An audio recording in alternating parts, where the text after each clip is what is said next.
আসসালামু আলাইকুম। জনপ্রশাসন মন্ত্রণালয়ের অধীনে বাংলাদেশ সিভিল সার্ভিস প্রশাসন নতুন একটি নিয়োগ বিজ্ঞপ্তি প্রকাশিত করেছে। চলুন আজকে আমরা জেনে নেব কোন পদে কতজন লোক নিয়োগ করা হবে, আবেদনের শিক্ষাগত যোগ্যতা কতটুকু প্রয়োজন হবে এবং আবেদন করতে কত টাকা পড়বে, আবেদনের শুরু এবং শেষ তারিখ কবে। এ পর্যায়ে আমরা যে পদটি নিয়ে আলোচনা করব সেটি হলো কম্পিউটার অপারেটর। এখানে 12,500 টাকা থেকে 30,230 টাকা বেতনে লোক নিয়োগ করা হবে।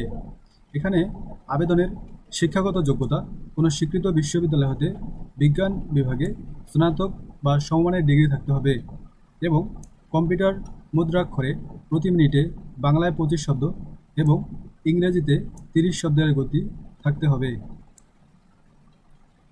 এ পর্যায়ে যে পদটি নিয়ে আলোচনা করব সেটি হলো 60 মুদ্রাক্ষরিক কম্পিউটার অপারেটর। বেতন 10,200 টাকা থেকে 24,680 টাকা। এই পদে আবেদন করতে কোনো স্বীকৃত বিশ্ববিদ্যালয় হতে স্নাতক বা সমমানের ডিগ্রি থাকতে হবে এবং কম্পিউটারের ব্যবহার দক্ষতা থাকতে হবে এবং ষাটলিপিতে বাংলায় 45 শব্দ এবং ইংরেজিতে 25 শব্দ থাকতে হবে। এ পর্যায়ে যে পদটি নিয়ে আলোচনা করব সেটি হচ্ছে অভ্যর্থনাকারী। এখানে 9,300 টাকা থেকে 22,490 টাকা বেতনে লোক নিয়োগ করা হবে। এই পদে আবেদন করতে কোনো স্বীকৃত বোর্ড হতে দ্বিতীয় বিভাগ বা সমমানের পরীক্ষায় উচ্চ মাধ্যমিক সার্টিফিকেট বা সমমানের পরীক্ষায় উত্তীর্ণ হতে হবে এবং MS অফিস প্রোগ্রাম এর দক্ষতা থাকতে হবে। এই অফিস সহায়ক এই পদে লোক নিয়োগ করা হবে 8টি। 8,250 টাকা থেকে 20,010 টাকা বেতনে লোক নিয়োগ করা হবে। এই পদে আবেদন করতে স্বীকৃত বোর্ড হতে বা সমমানের পরীক্ষায় মাধ্যমিক স্কুল সার্টিফিকেট থাকতে হবে। এ পর্যায়ে যে পদটি নিয়ে আলোচনা করব ক্লাস অ্যাটেন্ডেন্ট। 8,250 টাকা থেকে 20,010 টাকা বেতনে 2টি পদ সংখ্যায় লোক নিয়োগ করা হবে। এই পদে আবেদন করতে মাধ্যমিক স্কুল সার্টিফিকেট বা সমমানের পরীক্ষায় উত্তীর্ণ হতে হবে এবং প্রজেক্টর ও স্লাইড প্রজেক্টর চালানোর বাস্তব অভিজ্ঞতা থাকতে হবে। এ পর্যায়ে যে পদটি নিয়ে আলোচনা করব বিনোদন কক্ষ অ্যাটেন্ডেন্ট। এই পদে আবেদন করতে কোনো স্বীকৃত বোর্ড হতে মাধ্যমিক স্কুল সার্টিফিকেট বা সমমানের পরীক্ষায় উত্তীর্ণ হতে হবে। Television, camera, projector, slide projector চালানোর বাস্তব অভিজ্ঞতা থাকতে হবে। এ পর্যায়ে যে পদটি নিয়ে আলোচনা করব মালি নিয়োগ করা হবে। 8,250 টাকা থেকে 20,010 টাকা বেতনে এই পদে আবেদন করতে জুনিয়র স্কুল সার্টিফিকেট বা সমমানের পরীক্ষায় উত্তীর্ণ হতে হবে এবং বাগান রক্ষণাবেক্ষণ ও পরিচর্যার কাজে বাস্তব কর্ম অভিজ্ঞতা থাকতে হবে।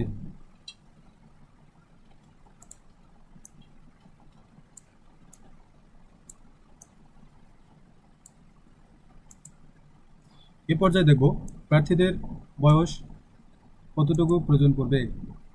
1 জুলাই 2025 অনুযায়ী বয়স সীমা 18 হতে 32 বছরের মধ্যে হতে হবে।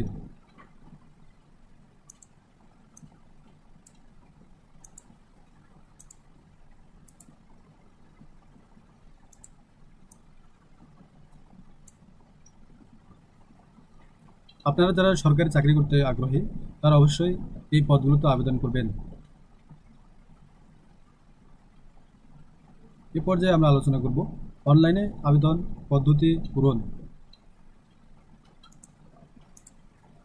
পরীক্ষায় অংশগ্রহণ ইচ্ছুক প্রার্থীগণ bcsaa.teletalk.com.bd ওয়েবসাইটে প্রবেশ করে আবেদন করতে পারবেন।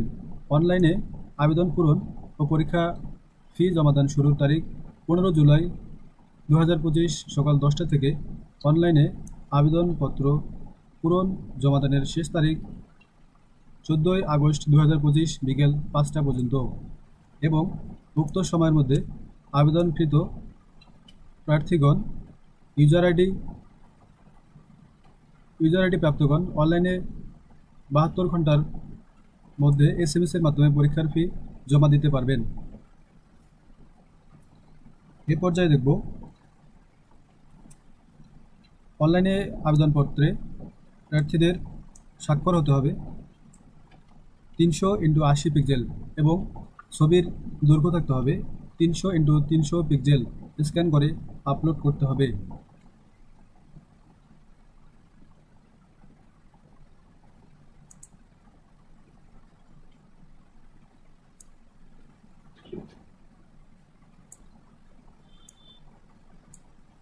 এ পর্যায়ে দেখব কোন পদে কত টাকা হলে আবেদন করতে পারবেন। এখানে টেলিটক প্রিপেড মোবাইল নম্বরের মাধ্যমে 2টি SMS প্রেরণ করতে হবে।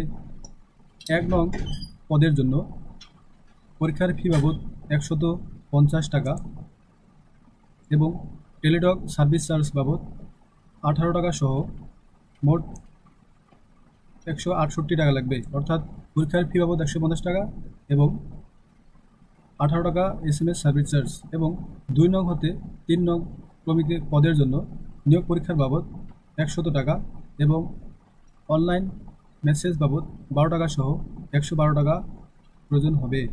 4 হতে 7 নং পদের জন্য 50 টাকা এবং SMS সার্ভিস বাবদ 6 টাকা সহ মোট 56 টাকা প্রয়োজন হবে। এখানে দেখব SMS প্রেরণ। BCSS স্পেস ইউজার আইডি লিখে পাঠিয়ে দিতে হবে 16322 নম্বরে এবং দ্বিতীয় যে ফিরতি SMS দেওয়ার পরে লিখতে হবে BCSAA.BCSAA space yes space pin লিখে সেন্ড করতে হবে 16322 নম্বরে।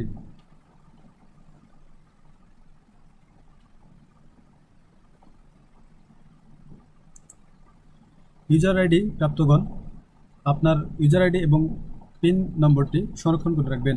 পরবর্তীতে অ্যাডমিট কার্ড ডাউনলোড করতে এই পিন নম্বরটি আপনাদের প্রয়োজন হবে। এখানে দেখব শিক্ষাগত যোগ্যতা। প্রার্থীর সকল শিক্ষাগত যোগ্যতার সনদপত্র, প্রযোজ্য ক্ষেত্রে অভিজ্ঞতার সনদপত্র থাকতে হবে। প্রার্থীর স্থায়ী বাসিন্দার সপক্ষে প্রদত্ত নাগরিকত্ব সনদপত্র থাকতে হবে এবং সকল প্রকার কাগজপত্র প্রথম শ্রেণীর গেজেটেড কর্মকর্তা এবং বিশেষ করে চারিত্রিক সনদপত্র সত্যায়িত করতে হবে। জাতীয় পরিচয়পত্র, জন্ম নিবন্ধন সত্যায়িত অনুলিপি থাকতে হবে এবং অনলাইনে পূরণকৃত আবেদনের কপি থাকতে হবে।